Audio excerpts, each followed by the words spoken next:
Last வீடியோல என்னோட husband பத்தி நான் சொல்லியிருந்தேன். இந்த வீடியோல என்னோட தாய் மாமா பத்தி நான் சொல்ல போறேன். எனக்கு வந்துட்டு ஒரே ஒரு தாய் மாமா தான். எங்க அம்மாவோட அண்ணன். எங்க மாமா வந்துட்டு எப்படின்னா, படிப்பு தான் எல்லாமே. படிச்சா மட்டும் தான் முன்னேற முடியும் லைஃப்ல அப்படின்றத ரொம்ப ஸ்ட்ராங்கா பிலீவ் பண்ற ஒரு மனுஷன். ரொம்பவே கஷ்டப்பட்டு தான் படிச்சு முன்னுக்கு வந்தாரு.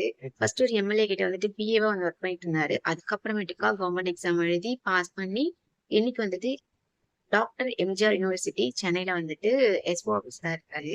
அவருக்கு வந்து மனசு எப்படின்னு பாத்தீங்கன்னு வச்சுக்கோங்க, பறந்து விரிந்த மனசு சொல்லுவாங்க பாத்தீங்களா, அந்த மாதிரி. அவருக்கு கல்யாணம், குழந்தை அதெல்லாம் வர்றதுக்கு முன்னாடி அவர் வாழ்ந்த வாழ்க்கையே வேற மாதிரி. ஸோ கமிட்மெண்ட் வந்ததுக்கு அப்புறம் அவர் மாறிட்டாரு. அதுதான் உண்மை. ஏன்னா எல்லாரோட வாழ்க்கையுமே ஆஃப்டர் மேரேஜ்க்கு அப்புறம் கண்டிப்பா மாறும் இல்லையா? ஸோ அந்த மாதிரி தான் எங்க மாமா கொஞ்சம் கொஞ்சமா வந்து லைஃப் மாறி போச்சு அப்படின்னு நான் சொல்லுவேன். நெறைய சம்பாதிப்பாரு. கவர்மெண்ட் எம்ப்ளாயி இல்லையா? சோ அப்பவே நெறைய சேலரி வரும். தீபாவளி டைம்ல எனக்கு பட்டாசு வெடிக்கலாம் பயமா இருக்கும். நெறைய பட்டாசு வந்து வாங்கிட்டு வந்து ஊர்ல இருக்க பிள்ளைகளுக்குலாம் குடுப்பாரு. வெடிக்க சொல்லுவாரு. அப்படியே கை நெறைய அள்ளி குடுப்பாரு. போய் வெடிச்சிட்டு வாங்க அப்படின்னு சொல்லிட்டு.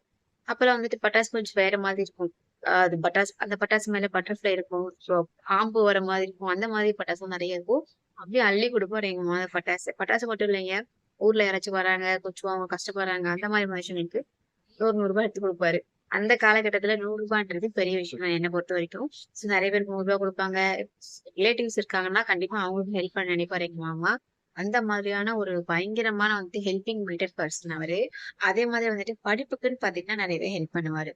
அந்த ஊர்லயே வந்துட்டு நான் பொறந்து வளர்ந்த ஊர் வந்து பாத்தீங்கன்னா, கள்ளக்குறிச்சியில மண்டகப்பாடின்னு சொல்லிட்டு ஒரு கிராமம் இருக்கும். அந்த மண்டகப்பாடி தான் வந்துட்டு என்னோட பொறந்த ஊர். அதாவது எங்க அம்மாவோட அம்மா ஊர். அங்கதான் நான் வந்து பிறந்தேன். அங்கதான் நான் வந்து வளர்ந்தேன். அந்த ஊர்ல வந்துட்டு ஃபர்ஸ்ட் வந்துட்டு கவர்மெண்ட் எம்ப்ளாயியா ஆனது வந்துட்டு எங்க மாமா தான்.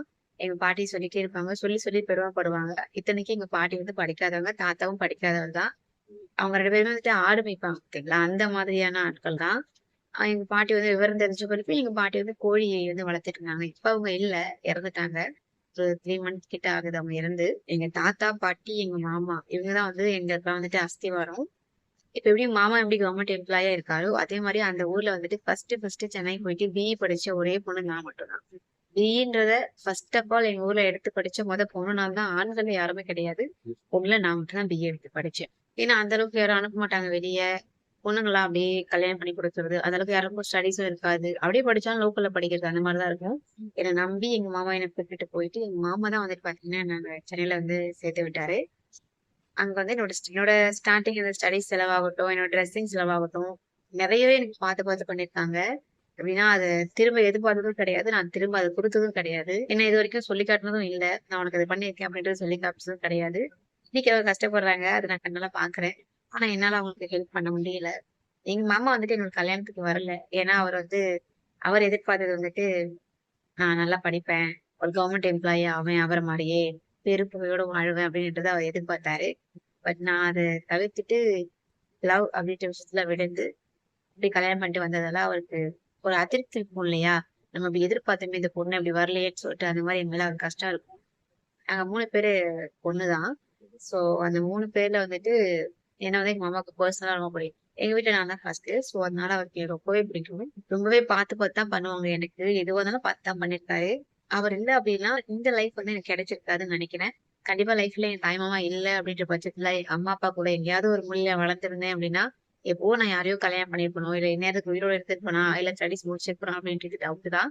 எங்க அம்மாவுமே எங்க மாமா வீட்ல எங்கள வச்சு வளர்க்கறதுக்கான காரணம் வந்துட்டு ஒரு செக்யூரிட்டி தான். நான் வந்துட்டு ஒரு 9த் ஸ்டாண்டர்ட் படிச்சுட்டு இருக்கும்போதே எங்க அப்பா வந்துட்டு எங்கள விட்டுட்டு போயிட்டாரு. அப்போதுலருந்தே வந்துட்டு அதுக்கு முன்னாடி வந்து எங்க அப்பா எங்க வீட்ல அதாவது வீட்டோட மாப்பிள்ளையா வந்து தான் இருந்து தங்கி பார்த்துக்கிட்டாரு. அப்ப கூட அவ்வளவா ஜாப்லாம் போக மாட்டாரு. நெறைய ட்ரிங்க்ஸு. போனாலும் வந்துட்டு அந்த காச வந்து வீட்ல குடுக்க மாட்டாரு. என்ன வளர்த்தது, பார்த்தது எல்லாமே எங்க தாத்தா, பாட்டி. அவங்க வந்து அப்போ ரிச்சு. சரிங்களா? நெறைய காசு பணம் இருக்கும். அதனால நல்லாவே பார்த்துக்கிட்டாரு, நல்லா வளர்த்தாங்க. அதாவது எனக்கு காசு பணம்னா கஷ்டம் அப்படின்றத எனக்கு அவங்க எனக்கு காமிச்சதே கிடையாது. கஷ்டப்பட்டா தான் இந்த பணம் கிடைக்கும் அப்படின்றத சொல்லிக் கொடுத்ததே கிடையாது. படிக்கணும், படிக்கணும், படிக்கணும். அது மட்டும் தான் எங்க தாத்தாவும், பாட்டியும் எனக்கு சொல்லிக் குடுத்து வளர்த்தாங்க.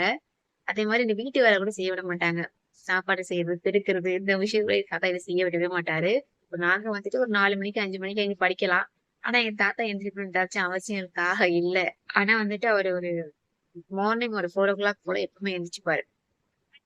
நல்லா ஞாபகம் இருக்கு. எனக்கு 6த் ஸ்டாண்டர்ட், 7த் ஸ்டாண்டர்ட் அந்த டைம்ல இருந்தே வந்துட்டு அத வந்து பழக்கப்படுத்துவாரு எனக்கு. இந்த டைம்க்கு நீ எந்திரிக்கணும். மாமாலாம் இப்படிதான் படிச்சான். இத்தன மணி தான் எந்திரிச்சான். இப்படி சொல்லி சொல்லியே எங்கள வந்துட்டு மோட்டிவேட் பண்ணுவாரு. இத்தனைக்கும் அவங்களுக்கு வந்து படிப்பறிவு சுத்தமா இல்ல. என் தாத்தாக்கோ, இல்ல பாட்டிக்கோ படிப்பறிவே கிடையாது. எங்க அம்மாவுமே ஸ்டடீஸ் வந்து பாதியோட நிப்பாட்டிட்டாங்க. எங்க அம்மாவுமே லவ் மேரேஜ் தான். பாதியிலே வந்துட்டு இவன தான் கட்டணும், இவன தான் கட்டுவேன்னு சொல்லிட்டு லவ் மேரேஜ் பண்ணி எங்க அம்மாவோட வாழ்க்கையே வந்துட்டு சீரழிஞ்சு போச்சு. அப்படிதான் சொல்லணும். அந்த டைம்ல எங்க மாமாவோ, இல்ல எங்க தாத்தா, பாட்டியோ இல்ல அப்படின்னா, எங்க அம்மாவோட லைஃப்பும் இன்னைக்கு கேள்விக்குறியா இருக்கும். எங்களோட லைஃப்புமே கேள்விக்குறியா இருக்கும். இப்ப நான் படிச்சதுனால தான் என்ன பார்த்து என் தங்கச்சியுமே வந்து படிக்கணும்னு ஆசைப்பட்டா. ஸோ அவளும் படிச்சா. இப்ப அவளும் படிச்சதுனால அடுத்த தங்கச்சியுமே அக்காங்கலாம் படிச்சுட்டாங்க. நானும் படிக்கணுன்றதால அவளுமே படிக்கிறா. ஸோ படிப்போட முக்கியத்துவம் வந்துட்டு எங்க மாமா கிட்ட இருந்து ஆரம்பிச்சது. அதுக்கப்புறம் என்கிட்ட, அதுக்கப்புறம் என் தங்கச்சி கிட்ட போச்சு. சோ எப்படின்னா, எல்லாருக்குமே இந்த மனசு வராது இல்லையா? சோ சம்பாதிக்கிற காலத்துல வந்துட்டு எங்க மாமா எங்கள பார்த்தாரு. நான் ஸ்கூல் படிக்கும்போதே வந்துட்டு எங்க மாமாவுக்கு வந்து கல்யாணம் ஆயிடுச்சுங்க. கல்யாணம் ஆகி குழந்தையும் வந்துருச்சு. அந்த பிள்ளைங்கள சிபிஎஸ்சில படிக்க வச்சாரு. சோ சிபிஎஸ்சில படிக்கிற பிள்ளைங்களுக்கு எவ்வளவு ஃபீஸ் ஆகும்ன்றது உங்க எல்லாருக்குமே தெரிஞ்சிருக்கும். சென்னை சைடுல படிக்க வச்சா எப்படி இருக்கும்னு சொல்லிட்டு 2 பிள்ளைகள், வாடகை எவ்வளவு செலவாகும் தெரியுமா? பார்த்துருக்கேன். கண்ணால பார்த்துருக்கேன். அந்த கஷ்டத்துல கூட எங்கள விடாம என்ன படிக்க வச்சாரு. அவங்களுக்கு வந்து நான் எப்படி சொல்றது? அவருக்கு வந்து நான் ஒரு நல்ல பேர் குடுக்கல. கெட்ட பேர் தான் வாங்கிட்டு இருக்கேன் அவங்களுக்கு. அவர் வந்துட்டு எனக்கு நீ வந்து இப்படிதான் வரணும் அப்படின்னு எங்க மாமா ஆசைப்பட்டாரு. அவரோட ஆசைய நான் கடைசி வரைக்கும் நிறைவேத்தவே இல்ல. ஃபியூச்சர்ல நிறைவேத்துவேன்னு தெரியல. இதுக்கப்புறம் அந்த ஆசை நிறைவேறுமான்றது எனக்கு தெரியல. எங்க மாமா கிட்ட பேசவும் முடியல என்னால. இப்ப முகம் கொடுத்து ஏன்னா நீ என்ன காரியம் பண்ணிருக்க திலகா? எப்படி போய் பேச முடியும்? அப்படின்ற மாதிரி இருக்கு. நிஜமாவே என் மனசு ரொம்ப வலிக்குது. நான் நெறைய வாட்டி சங்கடப்படுவேன். நெறைய வாட்டி எனக்கு ஏதாவது கஷ்டம் வந்துச்சு அப்படின்னாவே, நம்ம இப்படிலாம் வளர்த்தாங்களே அப்படிதான். காசு காசுன்னு தெரியாம, ஒரு ஃபீலிங்ஸ், ஒரு எமோஷன்ஸ் இதெல்லாம் எனக்கு தெரியாது. அதே மாரி சின்ன பிள்ளையில எங்க அப்பா எங்கள விட்டுட்டு போனதுக்கு அப்புறமும் வந்து பார்க்க வருவார்ல, என் தங்கச்சிங்கலாம் போகும் நான் போவே மாட்டேன். ஏன்னா எனக்கு அது பிடிக்காது. சின்ன பிள்ளையில நான் பார்த்துட்டேன். அவங்க என்ன பண்ணாங்கன்றத நான் பார்த்துட்டேன் கண்ணால. சண்டை போடுறது, ட்ரிங்க்ஸ் பண்றது, அடிக்கிறது இதெல்லாம் நான் பார்த்த உடனே எங்க அப்பாவ நான் அப்ப சின்ன பிள்ளையிலே வெறுத்துட்டேன். இப்ப பேசுவேன். இப்ப நான் கல்யாணம் ஆனதுக்கு அப்புறம் பேர பிள்ளைகள பார்க்கறதுக்கு வராங்க, போறாங்க. சோ அதனால பேச வேண்டிய சிச்சுவேஷன்ல இருக்கேன். சோ அதனால பேசுறேன். ஆனா ரணரணமா இருக்கு என் மனசுக்குள்ள எங்க அப்பாவ பத்தின ஒரு விஷயம். அன்னைக்கு எங்க அப்பா ஸ்டடியா இருந்திருந்தாரு அப்படின்னா, இன்னும் கூட நல்லா உழைச்சிருந்தாரு அப்படின்னா, குடிக்காம உழைச்சு சம்பாரிச்சு எங்கள காப்பாத்தினாருன்னா, எங்கள பார்த்துக்கிட்டு இருந்தா, ரொம்ப சின்ன வயசுலயே கல்யாணம் பண்ணிட்டு வந்தாங்க. அவங்கலாம் வந்து நம்மள வந்து சீப்பா ஏன்னா அவங்க வந்துட்டு இந்த பணம் காசு இந்த நகை வந்து 10 பவுன் நகை போட்டேன், 15 பவுன் நகை போட்டேன், என்கிட்ட இருக்கு, உங்ககிட்ட இருக்கா? இந்த மாரி வார்த்தைகள்லாம் வந்துட்டு நான் ஆஃப்டர் மேரேஜ் நெறையவே நான் வந்து கேட்டேன். இந்த வார்த்தைலாம் எங்க வீட்ல கிடையாது. எங்க மாமா, எங்க மாமி கேட்டாவே ரொம்ப கஷ்டப்படுவாங்க. எங்க தாத்தா நல்லவேளை எங்க பாட்டி வந்து இறந்து போயிடுச்சு. மட்டும் உயிரோட இருந்தா வச்சுக்கங்களேன், என்ன வந்து மேரேஜ் பண்ணிட்டு வந்த இடத்துல இந்த மாரிலாம் இவங்க கேட்டாங்களா? இந்த வாழ்க்கையே உனக்கு வேணாம் அப்படின்னு சொல்லிட்டு கண்டிப்பா எடுத்துட்டு போயிட்டு இருப்பாங்க. அந்த அளவுக்கு வந்து இவங்க கஷ்டத்த குடுத்துருக்காங்க. என் மாமியார், என் வீட்டுக்காரர்லாம் நான் சொல்லவே மாட்டேங்க. அதாவது தேவையே இல்லாத இந்த சொந்தங்கள் இருக்காங்க பார்த்தீங்களா? அவங்க தான் நம்ம வந்து கஷ்டப்படுத்துவாங்க. நெறைய பேர் என்ன நெறைய கொஸ்டின் கேட்கும்போதெல்லாம் யோசிப்பேன். நம்ம எங்க எப்படி வளர்ந்தோம் அப்படின்ற மாரி தான் யோசிப்பேன். எங்கள ரிச்சா தான் வளர்த்தாரு எங்க மாமா. தங்கச்சி பிள்ளைங்க அப்படின்னு சொல்லிட்டு அவங்க பிள்ளைய ஒரு இடத்துல எங்கள ஒரு இடத்துலயும் வச்சு வளர்க்கல. எங்கள வந்து கரெக்ட்டா தான் வளர்த்தாங்க. எந்த இடத்துல இருக்கோமோ அந்த இடத்துல தான் நாங்க இருந்தோம். சாப்பாடு முதற்கொண்டு, மளிகை ஜாமான் முதற்கொண்டு எல்லாமே வந்துட்டு டிவி, கரண்ட் பில் எல்லாமே எங்க மாமா தான். ரொம்ப சின்ன பிள்ளையே வந்து எங்க வீட்ல டிவி எல்லாம் நெறைய பேர் வந்து எங்க வீட்ல டிவி பார்ப்பாங்க. இப்போ கூட அது எங்க வீடுன்னு நான் சொல்றேன்னா, அது எங்க மாமா வீடு தான். ஆனா அந்த அளவுக்கு எனக்கு அந்த இடத்துல உரிமை இருக்கு. அவரால பண்ண முடியலன்னு நான் சொல்ல மாட்டேன். அவருக்கு வந்து நெறைய கமிட்மெண்ட் ஆச்சு, நெறைய லோன் ஆச்சு. அந்த வீடே நாங்க இருந்த வீடே வந்துட்டு 2 வாட்டி கட்டுற மாரி இருந்துச்சு. 3 இயர்ஸ்க்கு முன்னாடி மோல்டிங் வந்து கொஞ்சம் ப்ராப்ளம் ஆயிடுச்சு. நமக்கு வயசாகுற மாரி வீட்டுக்கும் வயசாயிடுச்சு. ஸோ அத இடிச்சுட்டு கட்ட வேண்டிய சிச்சுவேஷன். அந்த வீடு கட்டும்போது ஒரு 17 லேக்ஸ் வந்துட்டு கடன் ஆயிடுச்சு. அதுக்கப்புறம் தான் கொஞ்சம் மாமா வந்து ரொம்ப கஷ்டப்படுறாரு. அவருக்குமே ஹெல்த் இஷ்யூஸ் ஒரு 60 கிட்ட வயசு வரப்போகுதுன்னா கொஞ்சம் ஹெல்த் இஷ்யூஸ்லாம் இருக்குல்ல. அந்த மாரி ஹெல்த் இஷ்யூஸ்லாம் இருக்கு அவருக்குமே. நான் இதுவரைக்கும் நேர்ல அவர்ட்ட சாரி சொன்னது நெறைய திட்டுவாரு எங்க மாமா. அசிங்கமா ஒரு வார்த்தை கூட பேச மாட்டாரு. ஆனா திட்டுற திட்டுல அப்படியே கண்ணுல இருந்து தார தாரையா தண்ணி போகும். அதாவது எப்படின்னா லவ் பண்ணக்கூடாது. கல்யாணத்துல வந்து நம்மளோட இம்பார்ட்டன்ஸ் வந்து குடுக்கக்கூடாது. ஏன்னா எங்க மாமாக்கே வந்து 35 ஏஜ்ல தான் வந்து கல்யாணமே ஆச்சு. சோ அதனால எங்க மாமா வந்து நெறையவே சொல்லியிருக்காரு. இப்படிதான் லைஃப் வந்து இப்படிதான் நீ ரன் பண்ணணும் அப்படின்ற மாரி சொல்லிக் குடுத்து தான் எங்கள வளர்த்தாரு. ஆடு மாடு கூட குட்டி போடும். அப்படின்ற மாரிலாம் சொல்லுவாரு. நெறைய எக்ஸாம்பிள் ஒரு மாட்டுக்கு ஒரு சூது. இந்த மாரி நெறைய எக்ஸாம்பிள்லாம் சொல்லி தான் எங்கள வளர்த்தாரு. அப்ப கூட இந்த மானங்கெட்ட மைண்டுக்கு புரியாம போச்சு. சிச்சுவேஷன் ஏதோ ஒரு கோவம் தனியா வந்தேன். அப்ப நமக்கு சப்போர்ட் பண்ற யாராச்சும் ஒருத்தங்க கிடைக்க மாட்டாங்கன்னு சொல்லும்போது, என் வீட்டுக்காரர நான் குறை சொல்ல மாட்டேன். அவரோட ஃப்ரெண்ட் எனக்காக தான் ரொம்பலாம் சொல்லப்போனா என்ன பாவப்பட்டு தான் அந்த மனுஷன் வந்துட்டு லவ்வே பண்ணாரு. அப்படிதான் சொல்லணும். உங்களுக்குன்னு யாருமே இல்ல அப்படின்ற மாரி தான் லவ் பண்ணாரு. சின்ன வயசுல இருந்தே அப்பா பாசம் கிடைக்கல. அம்மா பாசம் சரியா கிடைக்கல. அதுதான் உண்மை. எங்க அம்மாவும் வேலைக்கு போயிடுவாங்க.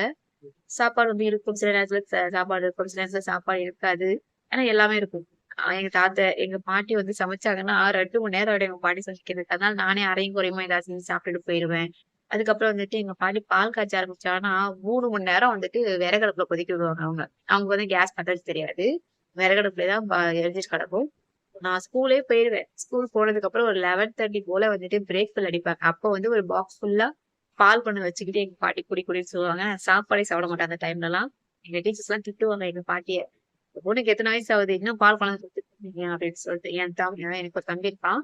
4த் ஸ்டாண்டர்ட் வரைக்குமே அவன் வந்துட்டு பால் வந்து ஸ்டாப் பண்ணவே இல்லைங்க. ஃபீடிங் பாட்டில்ல பால் குடிப்பான் அந்த பையன். எனக்கு இன்னமும் ஞாபகம் இருக்கு. அந்த மாரி எங்க பாட்டி வந்து மாட்டுப்பால்லயே எங்கள வளர்த்தாங்க. நமக்கு தாய்ப்பால் கிடைச்சாலுமே, குறிப்பிட்ட மாசத்துக்கு மேல எங்க பாட்டியே அத ஸ்டாப் பண்ணிட்டு மாட்டுப்பால் தான் எங்களுக்கு குடுத்து வளர்த்தாங்களே! நெறைய செலவு பண்ணாங்க. இந்த காலத்துல ஒரு பிள்ளைய வளர்க்கறதுக்கே நமக்கு இவ்ளோ கஷ்டமா இருக்கே! அப்போ விலைவாசி கம்மி தான். இருந்தாலும் எத்தன பிள்ளைங்க தெரியுமா நாங்க? நாங்க 4 பேரு. எங்க சித்தி, எங்க அம்மா, எங்க தாத்தா, எங்க பாட்டி, பத்தாததுக்கு மாடு, கன்னுக்குட்டி, கோழி இது எல்லாமே வந்துட்டு வளர்த்தாங்க.